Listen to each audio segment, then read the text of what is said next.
তো তোমাদেরকে আমি আগের ভিডিওতেই বলেছিলাম যে আমি 1 জানুয়ারিতে বারবিকিউ নেশনে গেছিলাম। তো এখানে মেন কোর্সে ইন্ডিয়ান চাইনিজ সব কিছু মিলিয়ে অনেক ধরনেরই আইটেম ছিল, কিন্তু স্টার্টার খেয়ে আমার পেট একদম ভরে গিয়েছিল, তাই জন্য আমি বেশি কিছু আইটেম নিতে পারিনি এখানে।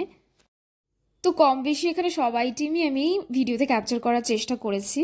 তো মেন কোর্সে এখানে এতগুলো আইটেম ছিল যে সবগুলো টেস্ট করা আমার পক্ষে সম্ভবই ছিল না। তো কি নেব সেটা ভাবতে ভাবতে আমি এখানে নিয়ে নিয়েছিলাম একটু চিকেন বিরিয়ানি। আর বাইরে এত ঠান্ডা ছিল, তারপরে আমি নিয়ে নিয়েছিলাম একটুখানি স্যুপ টেস্ট করার জন্য।